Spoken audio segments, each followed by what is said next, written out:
So we've got our technological style, and this is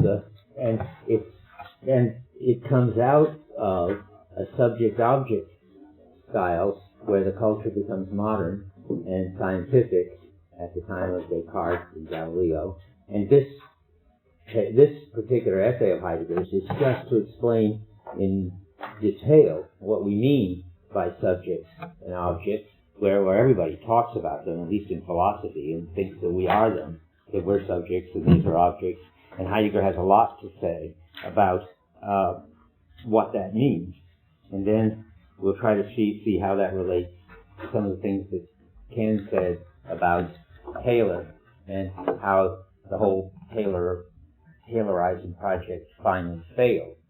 So let's go back to start with to the very beginning, because I need to explain just general sort of Heideggerian way of talking and way of writing, which is pretty hard for philosophers and even harder, I suppose, for engineers. So maybe not, maybe less hard, because he's so much against the whole philosophical tradition about ways of writing and what all the words mean to philosophers for 2,000 years, that it's very hard for a philosopher to understand it. And if you come into this with no philosophy, maybe that's an advantage. I can't really tell until discussion, until I see what happens to you. Any reactions? Did it seem understandable to you, or seem like total gibberish? Anybody have any happy or outraged remarks to make? I can't tell how it would look to somebody coming at it for the first time. I looked at it for so long, it looks quite simple and clear to me now, but that isn't how it looked at first. Okay, well, I'll talk for a while, and then you can, maybe I'll understand better what you understood. Let's start at the very beginning on 115. So this business of metaphysics is the essence of truth, the first sentence. Don't worry about that. If I had to explain what he means by metaphysics of truth, that would take several lectures, and it isn't important for what we're doing. When he says metaphysics grounds an age, he means that when philosophers talk, metaphysics is philosophy talk, they express the style of the age.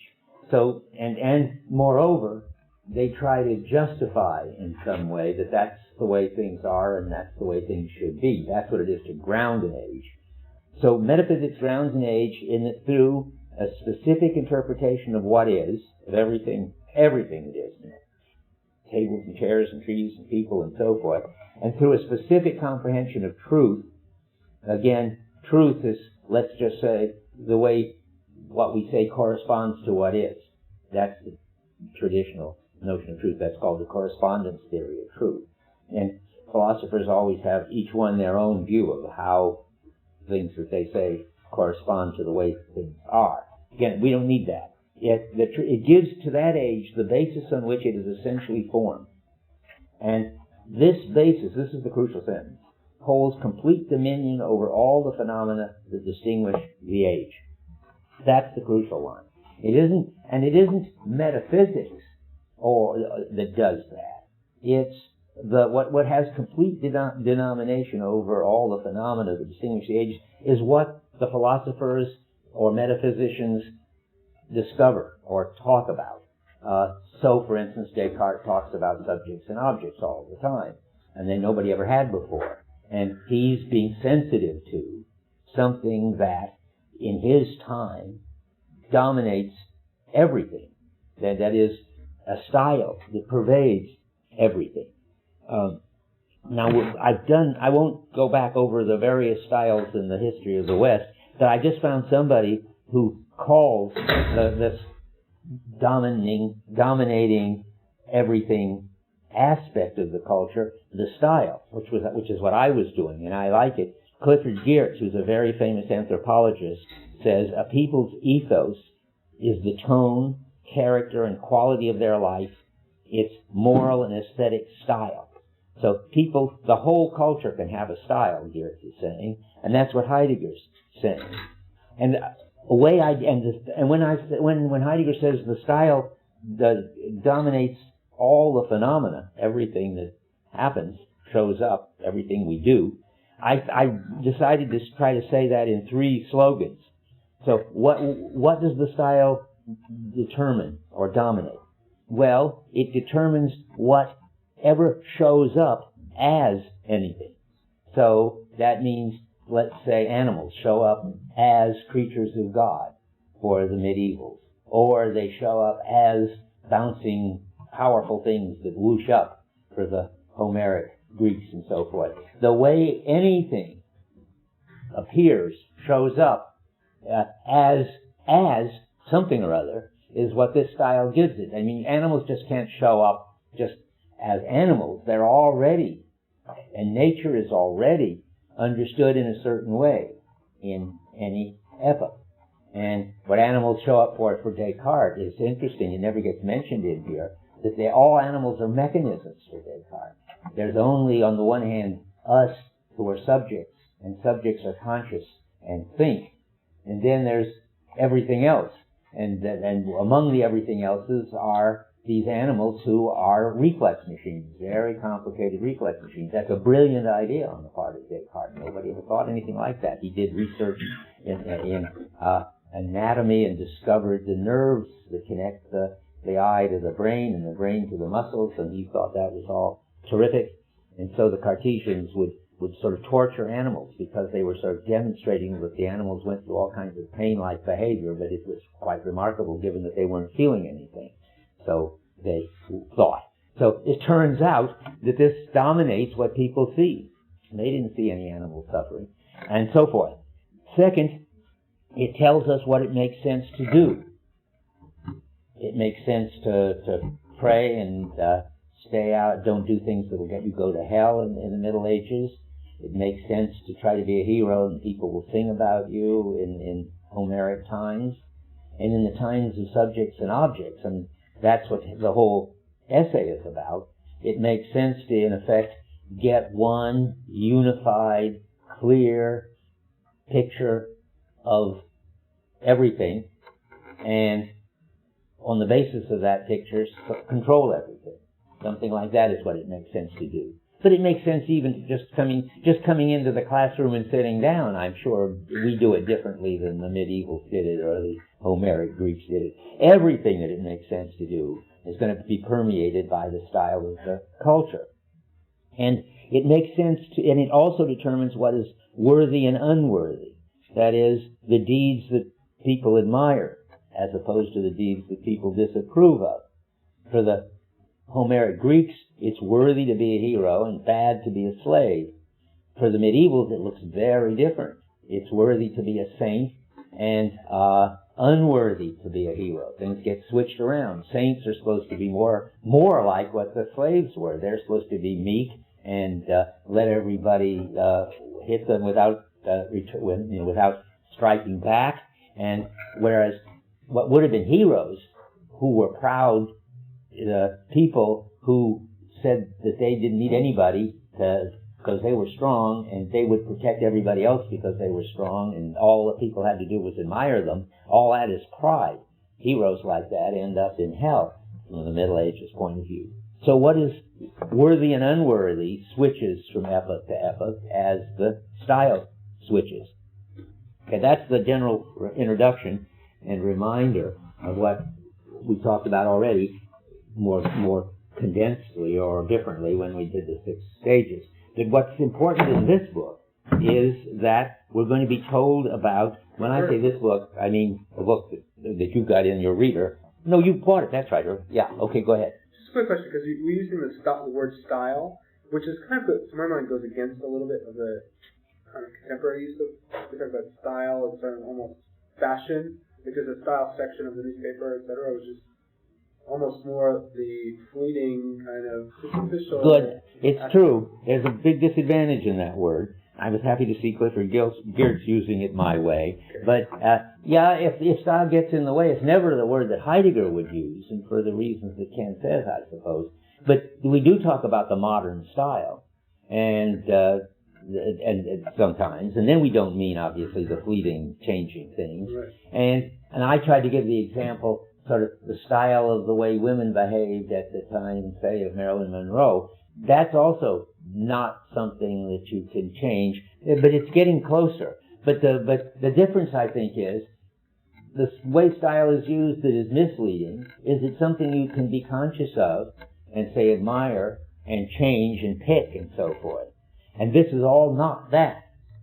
This whatever it is, and we don't have a word for it because it's invisible, this background, sometimes Heidegger calls it this atmosphere of the culture, isn't something you can see.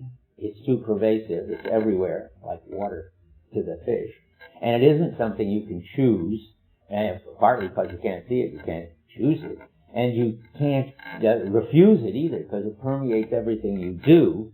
So in that way, it's not at all like the fleeting style that you like this one and you don't like that one, and you choose this and you don't like that, and you give this one up and you switch to that one. But if style is a misleading word, and of course, I don't suppose there's any word. What do you think in your head when you read this? Well, I think mentality. But you see, that's terrible, because from a Cartesian point of view, it suggests that we're minds, and that can't be right. This is in our practices, our posture, our language. Okay. So it's very hard. Maybe it's something like the climate, in the way that people say the climate of opinion is more like it, because it's in the background and people don't notice it. But boy, Heidegger would be happy to see that we have no word for it. Weber uses spirit. Is that not? The spirit of an age is the closest, I bet. That's Hegel. And Hegel is the first one to talk about it. And Heidegger, in a way, likes Hegel. Yeah, but Heidegger would think, I guess, that spirit is probably still too mental, as opposed to something material. And this is supposed to be everywhere. That's why I say and it's got to, I think I said this, but it's worth repeating. It is invisible, and it's got to be invisible, because it's the lighting, so to speak, it makes everything look the way it looks and has the appearance it has, as something attractive or something to do, or something to avoid. And the lighting, this is another way to think about it, in the room, you don't see the lighting. The lighting in Heidegger jargon withdraws. And because you don't see the lighting, you see what's lit up by it.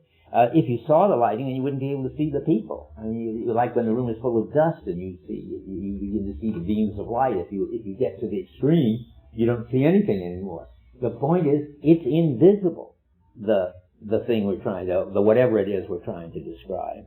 And Heidegger thinks that his great discovery after 2,500 years of people writing philosophy and never noticing that there is something in the background which is giving them their answer in metaphysics. I mean, metaphysics stays within what you can see, that they're only they don't know that they see it only on the basis of this particular kind of lighting. That Descartes sees that there are subjects and objects. He says, yeah, boy, that's right, that's great, I can see that. Anybody must have seen that. Even the Greeks must have seen that. And everybody always will see that, because that's what's true. There are subjects and there are objects. And what Descartes doesn't see is that it's some pervasive kind of lighting or illumination. Another word Heidegger has is clearing, like a clearing in a field. It's this clearing which enables things to show up as subjects and objects to these metaphysicians and to everybody else. And that Heidegger claims to be the first to have noticed that, which is pretty impressive. That makes him a very, very, very important philosopher, which I think he is. I think people more and more think he was the most important philosopher of the 20th century. And this is his one thought. He says every great thinker has just one thought. His one thought is that what's important is this kind of background. I got all these words for it. That this coloring in the background or something like that, which is so pervasive nobody sees it. Atmosphere? Yeah, atmosphere is one of the words he uses. Atmosphere maybe is good. So there isn't any word for it that isn't misleading, because any word for it is going to be something that shows up in it. An atmosphere, a clearing, whatever. And this is supposed to be that what is furthest in the background and nobody ever sees it. And thanks to it, they see what they see the way they see what they see. Okay. But that was a good objection, because, and style is just my last desperate attempt, and it has its advantages and its disadvantages. Style has the advantage. You can list it all the disadvantages. It's changing, it's trivial and so forth. The advantage is that you talk about the style of the period, and the people in the period don't see the style of the period. So the people in the time of Marilyn Monroe, the women didn't see that they had a certain style, and the men too. We see it looking back at them now at the movies of that time, but it was invisible to the people in that time. That's what's right about style. Yeah.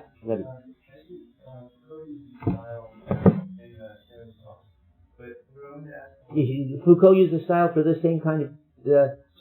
Really, the guy behind you is shaking his head unhappily. The style what? Oh, okay. What I wanted to ask is, what are the three slogans? Okay, I'll repeat my three slogans. I'm very proud of them.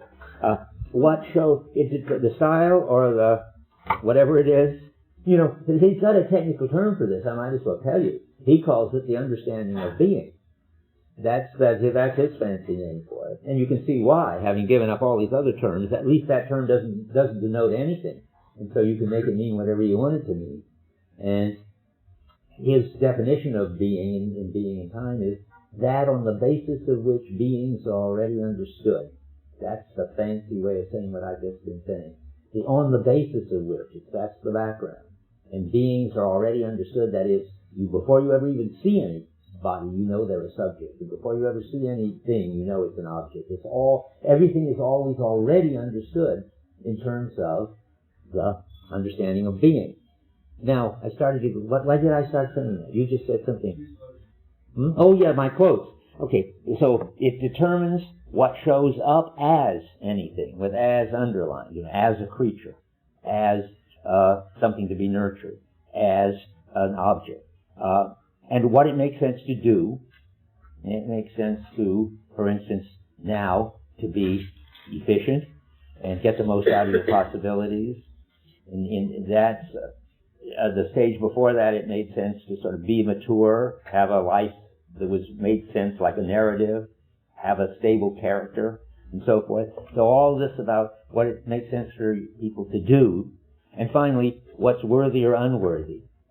The difference between heroes and slaves, or saints and sinners, or in the modern, Kant sort of defined what people should be, and what is worthy is to be mature.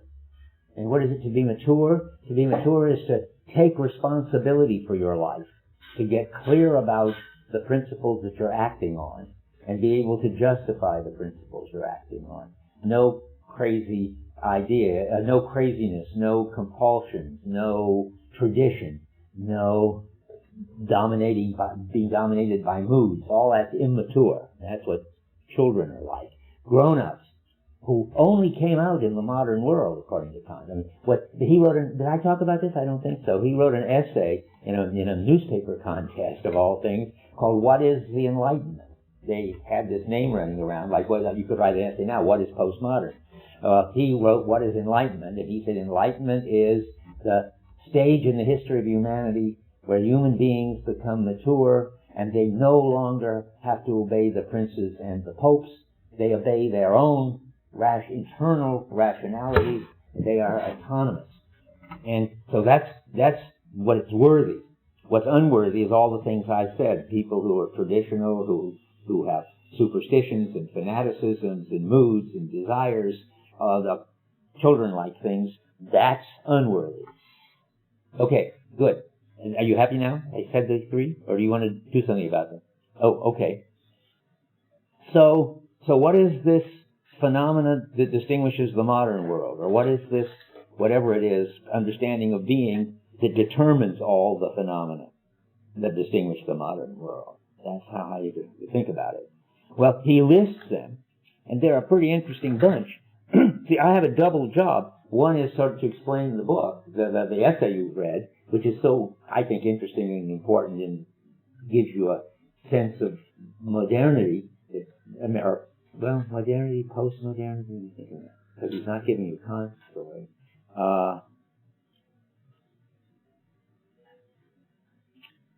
He's telling you something that's happening in modernity that Kant didn't see, that it is more basic but invisible, I guess, because he's giving you a list of the distinguishing features or distinguishing characteristics of modernity. Heidegger is, and he's giving you this list. We can try to find out how to describe the list after we have the list. And it's fascinating. What characterizes the modern world, he says, what happens in it is that, for instance, and I'm going to give you the list, art becomes aesthetic experience. Part of the moral of this is everything becomes experience. And experience is what subjects have. Each of you has in you experiences. By the way, that seems so obvious to you, I imagine, having been brainwashed into Cartesianism now for studying the culture for 300 years, that's just your view. I mean, the Greeks thought they were open heads turned toward the world. And I think they were closer to the way it really is. I mean, I'm trying to make a case for us having each of us our own private inner experiences, which philosophers have been trying to do and then deal with once they've got it. How do you ever know that there are any other conscious beings around, and so forth? That makes a complete mess. But anyway, it is characteristic of the modern age that we get the idea, coming from Descartes, like everything else, is that everything is experiences. But Heidegger's particularly interested in art becomes experiences, because before that, art was extremely important. Works of art were practically sacred, and they held up to people what the meaningful differences between the worthy and unworthy were in their culture and so forth. They weren't private experiences. You weren't supposed to go to a Greek temple or a medieval cathedral, let's say, in the Middle Ages, and have ooh and ah kind of aesthetic experiences. You were supposed to be in the presence of God. So he talks about this on 116. Is this consistent with, say, Kierkegaard's model of aesthetics? Is this like Kierkegaard's aesthetics? Well, only in the word, but the word is important. And the word aesthetics comes from the same root as anesthetics, which is what makes you unconscious. Aesthetics is whatever taking an anesthetic stops. It's the opposite. It's having experiences and being conscious. So and Kierkegaard gives it a special twist, Ken. Which is contrasting the religious versus the aesthetic sphere. Yes, but Kierkegaard plays a very different game with it, I think. I have to think about it a little bit. What the aesthetic sphere for Kierkegaard and for Heidegger have in common is that it undermines the authority of works of art, of God, of everything, and turns it all into private experiences. But what Heidegger emphasizes about the private experiences is that they are subjective. That's what we're talking about. Whereas Kierkegaard emphasizes the fact that in what he calls the aesthetic way of life, you play around with possibilities and you never commit yourself to anything or recognize any authority. There's lots of different facets you could talk about. And so for him, everything from art to religion for Heidegger becomes treated as a private, subjective experience. Everything turns into experience. I think that everything that seemed to be some kind of power coming from outside of you, that had authority over you, and so forth, turns into an experience in the modern age.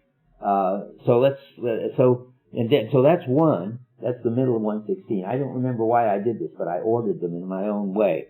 And the number 2 is the next paragraph, but it's fourth for him, is that that isn't it. Loss of God. Where am I? Sorry. No, I wanted to jump down. I'm trying to group them in a meaningful way.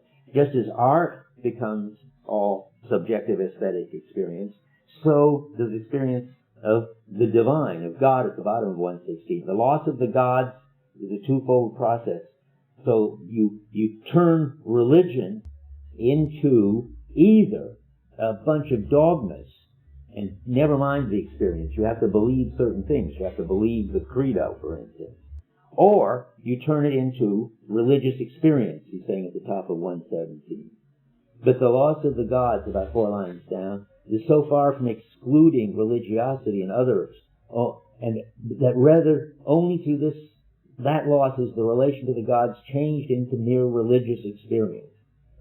And then he said something interesting. If you follow sort of NPR, there was all this a few years ago now. Campbell was a big hero. He was a Jungian therapist, and he has talked about all kinds of inner states that people have. Heidegger's thinking of Jung, I think, whom he didn't like. Then he goes on, when this occurs, the gods have fled. The resultant void is compensated for by means of historiography and psychological investigation of myth. I think that's Jung and Campbell. But whatever it is, what's lost authority for you is whatever God was at whatever stage of the culture you were in. So now let's see. These are wonderful things because they're things that people all accept without thinking about it. The next thing is that everything that really matters to us and grips us is turned into values. And so you read that all the time. What are the people's values? What are the country's values? Heidegger says, I think maybe it's in this essay, I can't remember, nobody dies for values. Those of you who read it, is that in here? Maybe not. No, I'd remember it if it were. Okay, but anyway, Heidegger says nobody dies for values. Values are just for the facts. What you die for are the kind of things that grip you so basically and matter to you so much that you can't even get clear about what they are. But you can, because they're too deep and too basic for that. So, but turning everything into values is what he says about halfway down. A fourth modern phenomenon manifests itself in that human activity is conceived and consummated as culture. Thus, culture is the realization of the highest values through the nurture and cultivation of the highest goods. It's really values which he doesn't like, because he thinks that values are either objects in the world, or some world their own philosophers talked about, and therefore don't have the right kind of grip on you, or you can just posit your values, which is what Nietzsche said. Then you become an autonomous subject, really a super subject. You just go around and decide what the values are.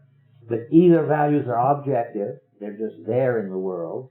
Life is valuable, and what else? And lots of things. And that would be the objective one. Or values are whatever I value is the subjective version. And I've decided that what's really valuable is preserving the wilderness. There's nothing special about the wilderness. It's up to me. I mean, you could decide to cut down the wilderness and cut down the rainforest if you valued selling your timber. So it's all up to us, and that's our maturity. That's our autonomy to give the values that are around. That's modern. That's very unlike how people used to be. And then Heidegger's main one for this essay, what else is characteristic of our age is science and technology. And Heidegger thinks that if we understood how science works, we'd understand, and technology, but that's for next week, how science works, we'd understand a lot about who we are. So he thinks that so he's going to give us this amazingly interesting analysis of what science is for us, which is research. Again, it seems like obvious. What else would science be? Of course, it's research. But every age had its notion of science. The Greeks had their notion, in which it was sort of rational calculation about how the universe must be, and the medievals had science. They read the Bible and tried to figure out from that how the world was. And then Galileo came along with his science, which was neither of those, but he was doing what we do, making experiments and measuring things. And what that became, that kind of science, which Heidegger calls research, is one of the very basic characteristics of the modern age. And now that's what he's going to talk about. But first I want to see if I've talked about what I want to talk about. On 137, I say I should read something.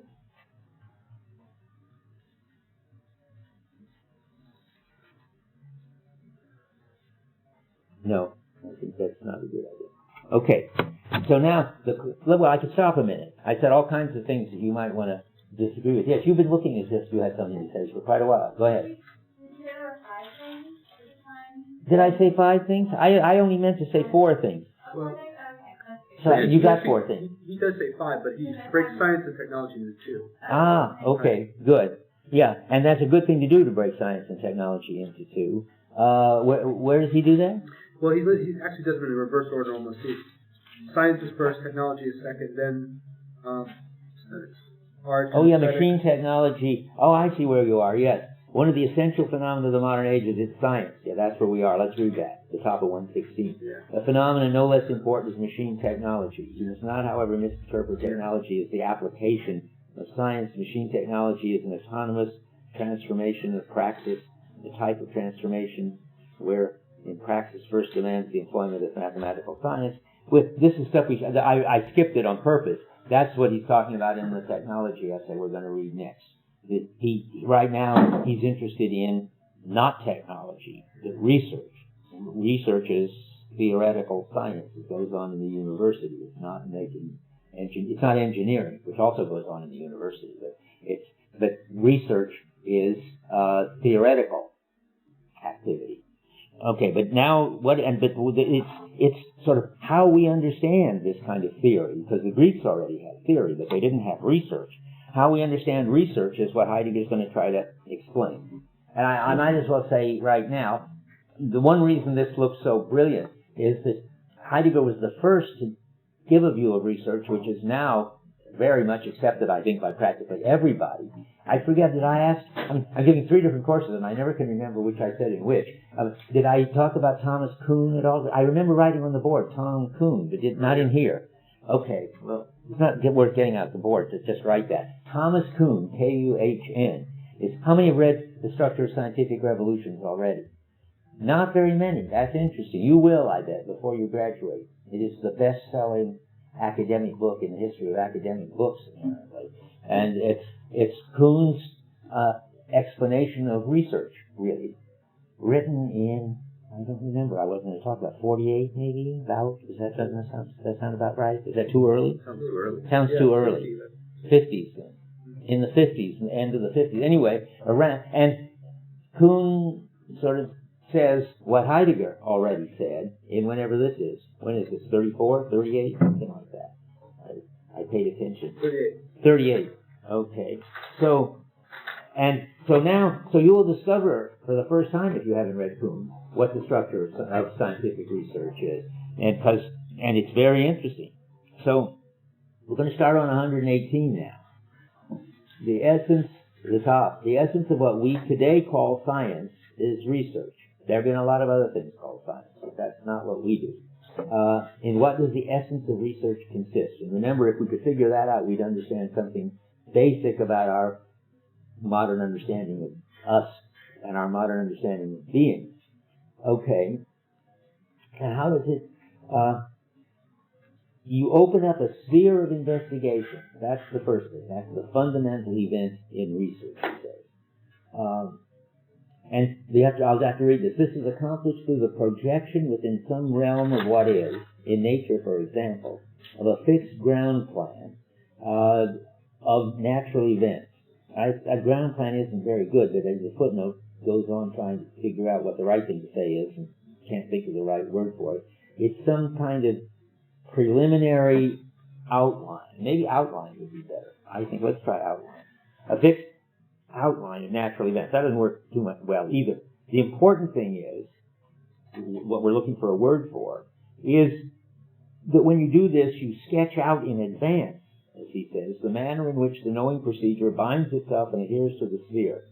And now, that means you decide in advance, not you or me, but the enterprise of doing this kind of research, in some domain, what is real and how you're supposed to study it.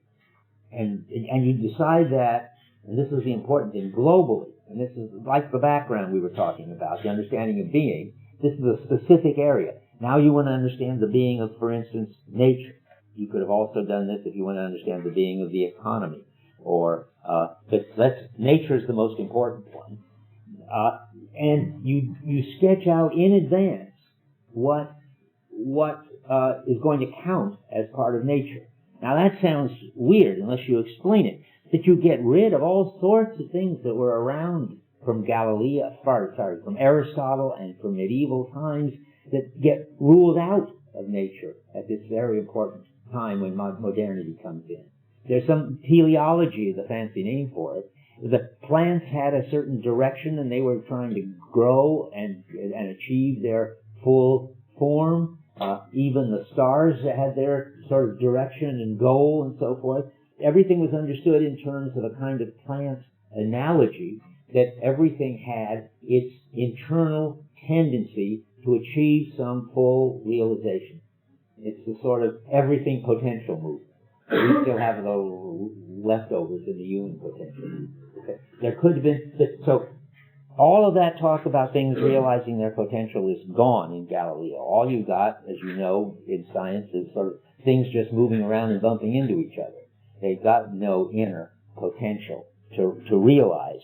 So, and no vital forces, nothing spiritual, not even, and this is where it gets really interesting, what Galileo called secondary qualities in the sphere that you sketch out for doing science, where let's say of nature, like meaning physics, you get rid of the feeling of heat, the smell of the rose. I think Galileo said the tickle of the straw. All that's just subjective. What belongs in the realm of the science of nature is just things moving around, matter in motion. That's it. And the binding adherence to that is the rigor of research. What does that mean? Well, you have to stick to that. You can't bring in, say, telepathy. You can't bring in the divine creation. You can. If you're going to stick to the research plan, you settle what counts as relevant and what you're trying to study, and you have to stick to that. That's the rigor of research. Yeah. We can talk about a model. A model, maybe. I mean, when I hear model, nothing happens in my head. Okay. I think of women wearing dresses and stuff. That can't be what you have in mind. No. A model, like if you start with your model of the planets or your model of particles. That sounds good, except it's as always in these funny discussions, but that's very informative. It's bigger than that, because it would be the model that covers everything, how the planets behave, but also how the DNA behaves and so forth. But it's the biggest model. And I think probably the trouble with model is it's so domain specific. There's something like the modern model, if there was something like that, in which all you're allowed to talk about is matter in motion. But that's helpful, I think. Okay, so we make this total ground plan, and now comes, and the rigor of research, I think, is that you don't allow any exceptions. You can't say, well, that was just a miracle, the way you can in the Middle Ages. Or, well, trees are always like that except for this funny tree which didn't grow like that. That's unnatural. That's a monster. Or when some animal was born with two heads. You have all kinds of ways of making exceptions, but not in research. In Greek science or medieval science, you can have exceptions. Or you can say the gods intervened in Homer time. Everything, normally things fall, but this time they didn't because the gods got in the way and caught it. Or for the Hebrews, normally the sun sets after 24 hours, but some important general kept the sun up for a long time because they were winning. I don't remember his name. Anyway, yeah, and people that didn't bother people, that every once in a while the laws of nature there was a specific deviation. What's true of modern research is there can be no deviations. It reminds you a bit of where Taylor is saying no detail can be left out. You can't say, well, this applies, but there are a few details we haven't figured out. You can say that, but you are committed to figuring them out. You're committed to showing that they really are matter in motion. They just look like the miracle of the parting of the Red Sea, say, which now people try to say, well, there was a sandbar there, and there was wind blowing a certain way. When you get that, you could march an army across the Red Sea. That's That's what you have to say if you're going to, or else you have to say, well, they just made it up. You don't want to read the Bible, or they had some mass hallucination. But if it's real, then it better be wind and sandbars and not God coming down and parting it. So that's the rigor of research. At about 12 lines from the bottom of 119, every event must be seen so as to be fitted into the ground plan of nature. Only within the perspective of this ground plan does an event in nature become visible as such an event. Remember, that's the showing up as anything. Nothing counts as nature. Nothing shows up as nature, except when it fits the requirements. As I wrote here, no monsters, no miracles, and so forth. And that makes possible a new procedure for how to do research. Because when you try to set up the ground plan, it doesn't work very well. There are exceptions. There are anomalies. That's the Kuhnian word for it. There's stuff that doesn't fit. I wish I could think of a nice, there were the famous thing that didn't fit once upon a time in Newtonian science was they had to have an ether drift to explain things. And they couldn't find the ether drift. And that was a bad thing. That was bad. I'd rather have something that they thought was there that isn't. But anyway, there are anomalies whenever there are things around that don't come under the laws of the current. The model of the planet, they used to think it was circular. Okay. Anomalies That's right. When the model of the planets was circular, they kept getting all, and they had to make epicycles to account for this and so forth.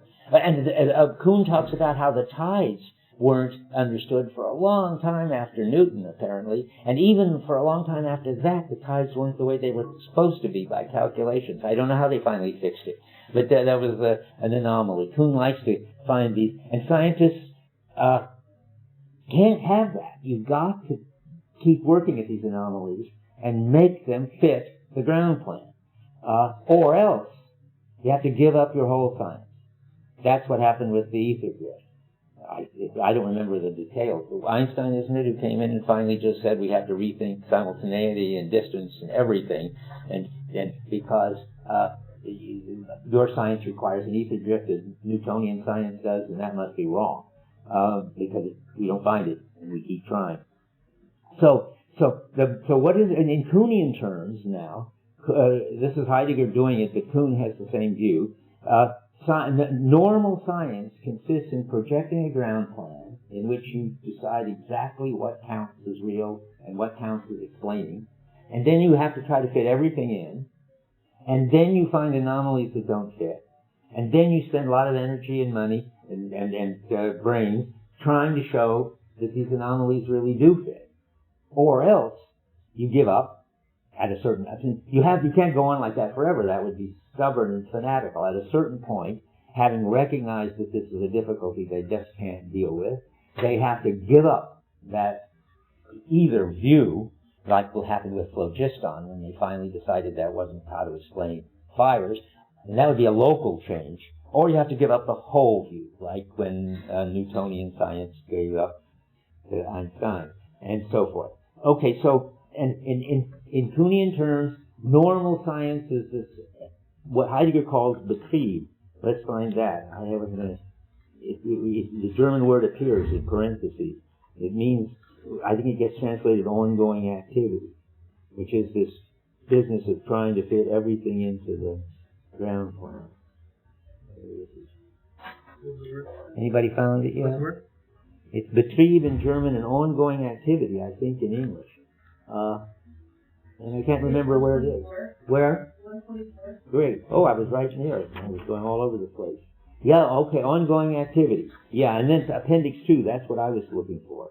Let's see what it says there. Yeah, so in 138, when he follows it up, the phrase ongoing activity, Betrieb, isn't pejorative. See, it's a kind of necessary activity, because you're trying to make every detail fit. And that's what science is doing. Now, there can be something he thinks is even worse, which is a kind of busyness in which people just do whatever needs to be done and don't think about anything. But Heidegger thinks the important thing is it's right to do normal science. It's right to try to fit in the anomalies. However, at a certain point, you have to give up And then you have revolutionary science. That's what happens when Newton flips over into Galileo. Heidegger buys all that. But he's not interested here in revolution at all. He's interested in normal science, because what's characteristic of the age is that it developed the idea that there was a ground plan in which everything had to fit. There were no exceptions like monsters and miracles allowed, and that you just can't say, well, it happens most of the time as a rule. There's someplace in here where he says science doesn't talk about it happens as a rule. They have a law. And so all of that is a certain understanding of how to understand whatever. I mean, I was going to say nature, but as I say, it's also history and economics and any field that you decide, if you can. And normal science is hard to find. I mean, economics is not a normal science because they haven't found out what it is that would be the defining projection so that they can tell clearly what the anomalies are. I mean, but everybody has their own view about what's happening. But there must be other fields where, besides physics, or nature, where it works all right, this method, I guess. If not economics, where would it work? Heidegger thinks history can be done this way. I don't know how that would work. I'm going to try to figure that one out. Anybody want to say anything about this? Yeah. I have a question regarding what you say about physics. Oh, yeah. When you say, like, it has a defining projection, which can define what's in and what's out, I don't necessarily understand how that is the case with sort of, physics as it stands today. And there are all sorts of things like proponents of string theory and things like that where, you don't necessarily have specific evidence, but we see anomalies, all sorts of places in the Einsteinian gravity and things like that where, we can't necessarily explain them with the science we have. And so I sort of don't understand what specifically you're talking about where, we can define this thing as the science that works. Good. Like, I don't know that there is a science that actually works under a defined projection that we have right now. Okay, well, I'm not sure, but I think that's always been the case. Kuhn always talks about all the things that the Newtonians could never understand. And like tides and certain other phenomena, there's always the science that explains most of the stuff, and the stuff that doesn't work. And I suppose the candidate revolutionary sciences like string theory hanging around, waiting to be able to, so that they can explain even the anomalies. And of course the big switch comes if they can explain what the previous view can't, and there's going to be stuff wrong with relativity theory. And if the string theory people can fix it and find a more unified theory and not have exceptions, then they win. I think that's still the right picture. Because it doesn't say that you ever get a science in which all the anomalies have been taken account of. It just says you get a dominant science which has its projection, which can explain most of what's going on, and you assume, this is the crucial thing, that the anomalies aren't real. You just haven't explained them yet. Right. But how does that differ from economics? I don't understand how the defined projection that classifies anomalies versus non-anomalies is different in physics from economics. Okay, I wish I knew more about economics, but I bet that there are many competing projections, none of which satisfactorily explain much of anything, I'm afraid. So there'll be some people who say that I guess it will be maybe money that is the crucial factor that you have to follow, and other ones will say that it's, distribution of labor or resources, and on the basis of whichever ones you think important, you will try to explain how the stock market fluctuates, and none of them can. I have not much knowledge, but I remember in the West Wing when the president, you watch the West Wing, when President Bartlett, who has a Nobel Prize in economics, calls his economics advisors together and says, what do we do? And each one of them has a totally different proposal and a totally different understanding of the situation. And he's sort of laughing and saying, yeah, that's what happens with economists. And so I think it's not a normal science. I don't know whether there is anything that's a normal science other than physics and chemistry and molecular biology. But economics is a human science, though. Well, if it's a human science, that makes it altogether different. Because then it doesn't have agreed upon projection, and it doesn't have anomalies, because one man's anomalies are another man's defining thing, and everybody's trying to, nobody knows, there's no agreement. Tough Kuhn language. Heidegger hasn't got a word like this. Kuhn says there has to be a paradigm, something that all the scientists agree on is the right way to do it. So Newton's Principia was the paradigm for a long time, and then Einstein's papers on general and special relativity were the paradigm. They tell you what the projection is, they tell you what the method is, and so forth. And there isn't any paradigm. It's pre-normal, pre-revolutionary science when there's no paradigm or disagreement about what it is. Yeah. I think when you're talking about economics, part of the reason that you say economists never agree, there aren't set rules, is because economics is so new as a science. In macroeconomics and things we talked about in the last thing, they were never even laid out until the 1930s, the Great Depression. And so the things that you're talking about in economics, people can have theories, but they've never been proved because science hasn't been around long enough. Okay, well that's a good thing to say. Then that reminds me of, and that's right. That we're not disagreeing. That makes it a pre-paradigm science. Right. Every science was like that. Physics too, once upon a time. Right, and it's possible that in several hundred years, economics will become more like physics.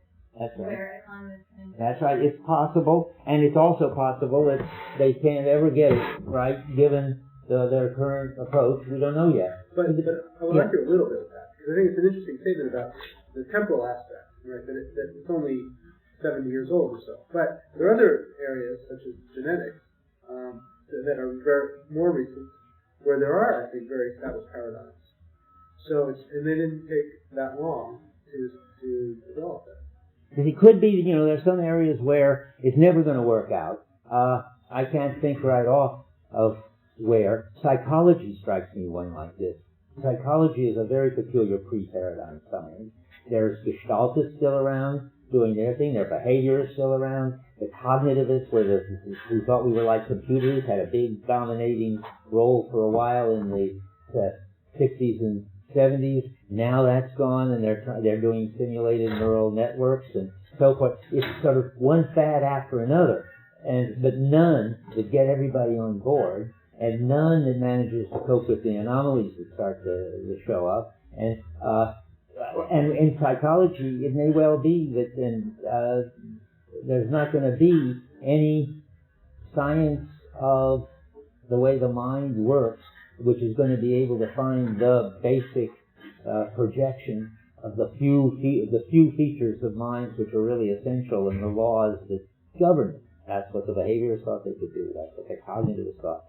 I do know a lot about psychology, or more than economics anyway. And I do think that it looks to me like there's plenty of signs that it's not because it's a young science. There's something much more basically wrong. It's deeply misguided in a way that nobody understands. Yeah. It seems to me that all the ones you're saying are not normal sciences. Wait, I'm familiar here.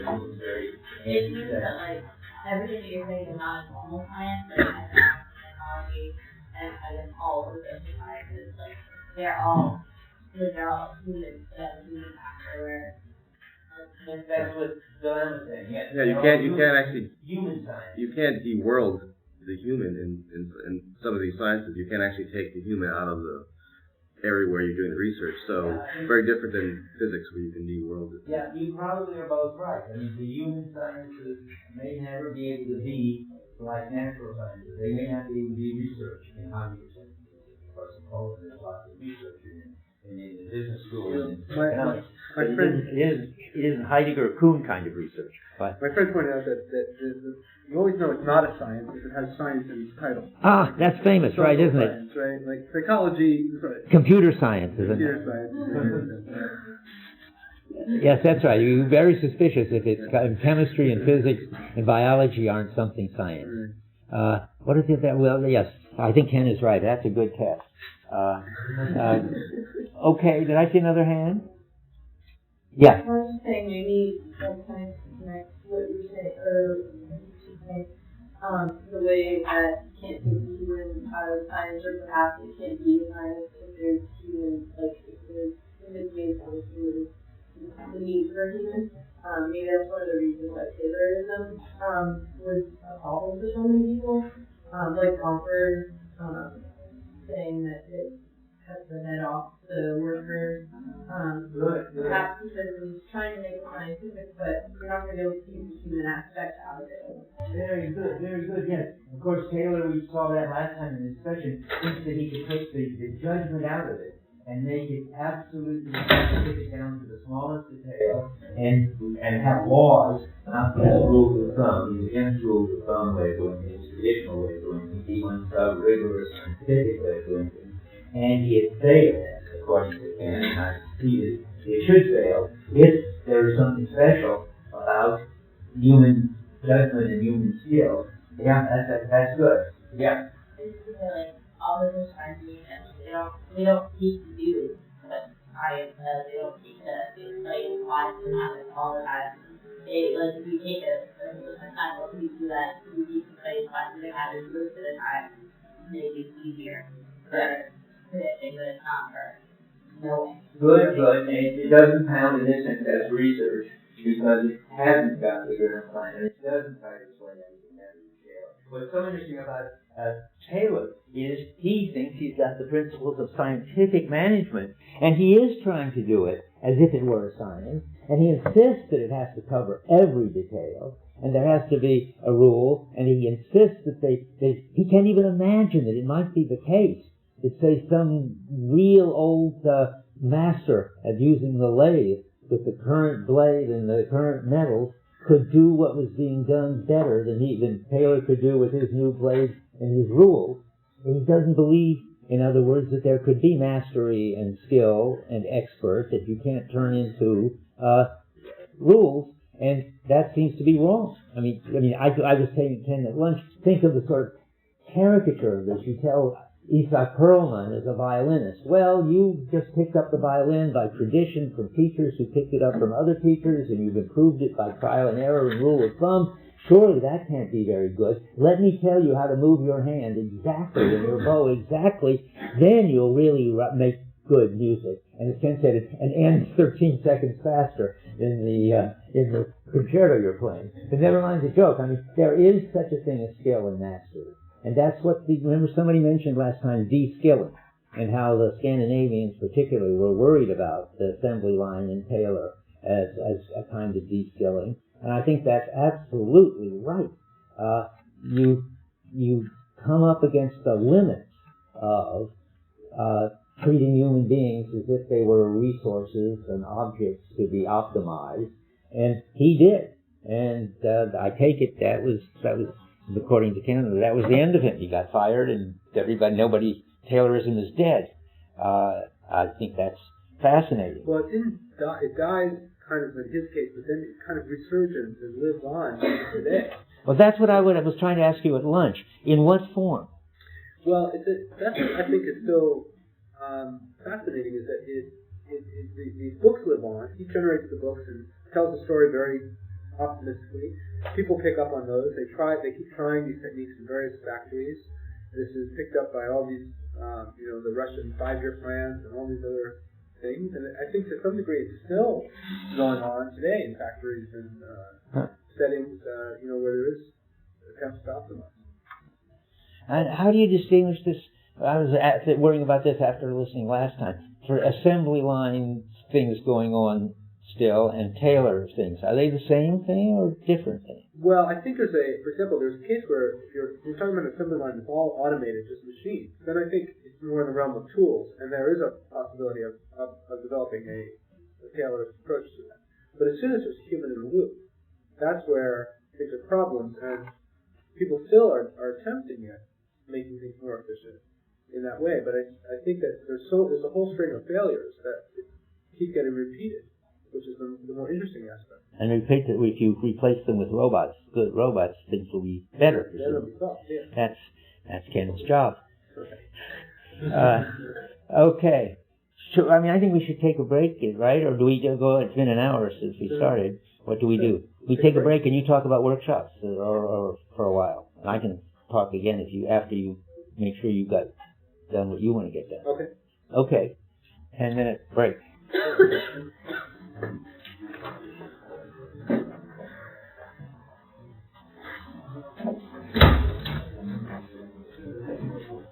this is actually great because you're getting into the whole science management, the whole notion of science. Yes, thanks for the lunch. So I can get ready to talk about the comprehensible and the dialectic. Are you going to do that after?